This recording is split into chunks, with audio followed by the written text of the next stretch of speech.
किसी गांव में एक अमीर आदमी रहता था। वह गरीब और असहायों को पर्याप्त दान देता था, लेकिन जितना वह देता था उससे अधिक उसका बखान करता था।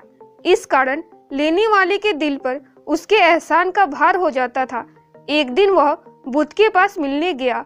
बुद्ध के सामने भी वह काफी देर तक आत्म प्रशंसा करता रहा। फिर उठते समय उसने अपने सहायक को संकेत किया। उसने तुरंत आगे बढ़कर बुद्ध के समक्ष रुपये से भरी थैली रख दी। बुद्ध ने अमीर के बनावटी दान में छिपे अहंकार को समझकर कहा, मुझे आपके धन की नहीं, आपकी आवश्यकता है। अमीर के लिए यह पहला अनुभव था जब किसी ने उसके दान को ठुकराया हो।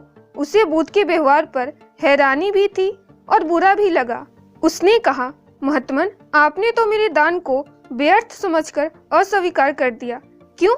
उसकी बात सुनकर बुद्ध मुस्कुराए, फिर स्नेह से उसे समझाकर बोले, जिस दान के साथ दाता स्वयं को नहीं देता वह दान मिट्टी के बराबर होता है। दान से आशय है समविभाजन, मतलब दूसरों का हिस्सा अतिरिक्त धन के रूप में तुम्हारे पास है, वही तुम दान के रूप में उसे लौटा रहे हो। फिर इसमें मैंने दिया का अहंकार भी नहीं होना चाहिए।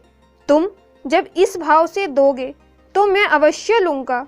बुद्ध की गहरी बातों ने अमीर का जमीर जागृत कर दिया और उसने स्वयं की सोच में आवश्यक सुधार किए। दोस्तों, महात्मा बुद्ध ने इस कहानी में हमें दान का महत्व समझाया है।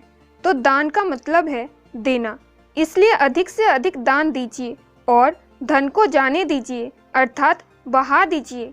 उसके बाद ही आपको पता चलेगा कि जितना आपने जाने दिया उतना ही अधिक आपके पास आया। क्योंकि जब आप दूसरों को खुशी देते हैं तो बदले में आपको खुशी मिलती है।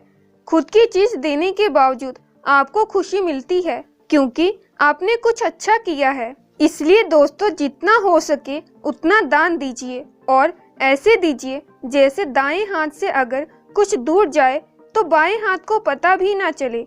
और इस बात का ध्यान रहे, हमने कोई दान दिया है इसका अहंकार ना रहे हमारे मन में।